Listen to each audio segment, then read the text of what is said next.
Hello and welcome back to Pushing Cardboard. I'm Grant Linneberg, your pusher, and today we're doing an unboxing of an Against the Odds magazine. This is the one, I bought this because it's got a Mike Rinella game in it called Lee's Greatest Victory, Chancellorsville 1863. I have a few of these from Against the Odds, and I've enjoyed them all, so I look forward to seeing this. It's your typical Against the Odds bottle. Maybe I better zoom out a little bit so you can see everything that's going on there. Your typical Against the Odds box. Comes a plastic case, and the magazine kind of becomes the cover. So let's open her up and have a look.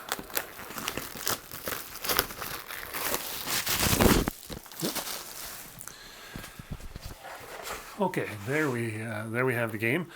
Now, as always with Against the Odds, they do this thing where they put a slip cover that goes onto the back and gives you, the sort of things that you normally see on the back of a box cover. But the actual back of the box here is it's a counter tray basically.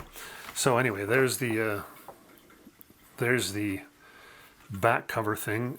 Game design, Michael Rinella. Art by Mark Mahaffey. It all looks pretty standard for Against the Odds magazine, and that's a pretty good standard as far as I'm concerned. So opening it up, we have the magazine right off the top as usual, and the magazine is generally the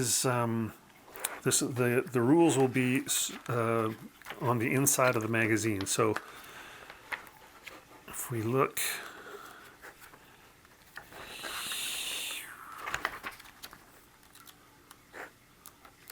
there we go. So we could basically pull this out of the magazine, and we have a little 16-page rule book that comes out of the middle of the magazine. The rules look very much like Mike Rinella rules. It doesn't look like this. It looks like a fairly moderate rule set, which I've had in other. I've played other games in his series here. Oh, look! There's also inside the inside. There's some optional rules for Bradley's and Monty's D-Day, and I just happen to have a copy of Monty's D-Day, so that'll be good for me. Anyway, this back to this side. This is more of Lee's Greatest Victories, and then over here, and that'll probably be about it. And then there's some designer notes. So yeah, there we have. So that's the rules for the magazine itself. We have Andy Nunez's opening editorial as usual. Table of contents. Looks like a historical article on Chancellorsville campaign. Quite a detailed one, it would seem, which looks pretty great.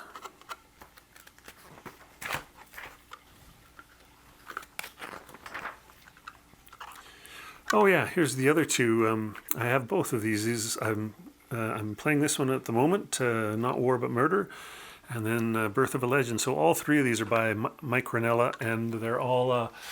He uses the area impulse system a lot. All of these games are him using his own version of the area impulse system.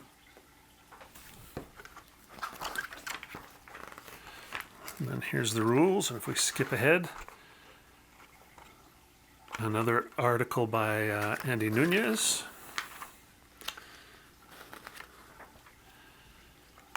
An article, looks like on logistics, from Ed Heinzman.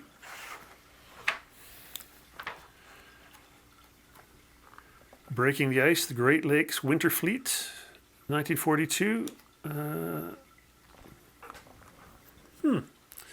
Doesn't say who the author is there. I'm sure it'll say it somewhere, but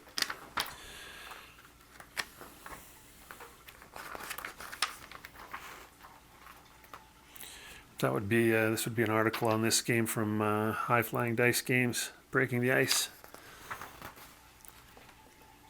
And an article by John Prados, who I think is recently deceased, but some of his writing.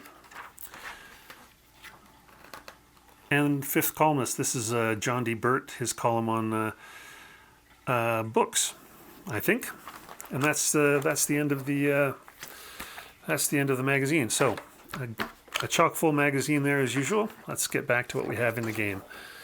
A player's aid card. Here's the counters, something we always all like to see. These are just control counters. Here's an example of a leader and their units. Sickles has the blue diamonds. Reynolds has the yellow circle. Sedgwick has the gold cross. So I guess that's how they identify the brigades. Come across this way and we see Colston, Early, A.P. Hill, Rhodes, Pickett, Hood. Oh, here's Couch, Meade, Howard, and Hunt as well. So that's the front side. Here's the back side.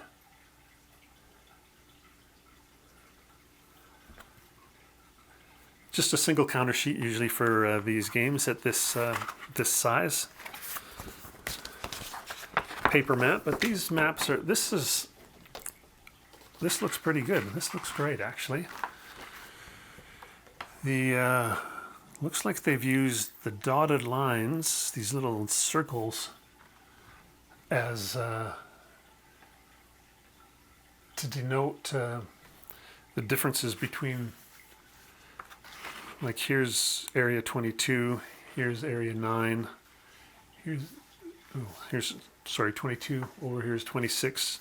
We've got this dotted line between it. In some of the games, it's been harder to tell. The roads stick out of the maps. They pop out much more brightly than the divisions between the areas, and I find that a bit frustrating. But this one, what pops out at me the most is the rivers and then the delineations between the areas, and that makes playing the game so much easier than when you're getting confused by thinking that the roads are the lines between the areas. We get a little postcard game as always in Against the Odds magazines. I never punch them out or cut them out or play them, but I always enjoy having them. This one actually looks like it's got a little more to it than some of them. So there you go. And then a little bit of pimping the old back issues. So that's it. Oh, and of course a couple of dice. But that's it. That's everything you get in a copy of number 55 of Against the Odds magazine, Lee's Greatest Victory. And if it's as much fun as Not War But Murder has been, I'm gonna be a happy camper. Thanks again for watching. Check out our podcast. You can find it on Spotify or Apple Music or wherever you get your podcasts. And please subscribe to our channel here on YouTube as well. Thanks again for watching.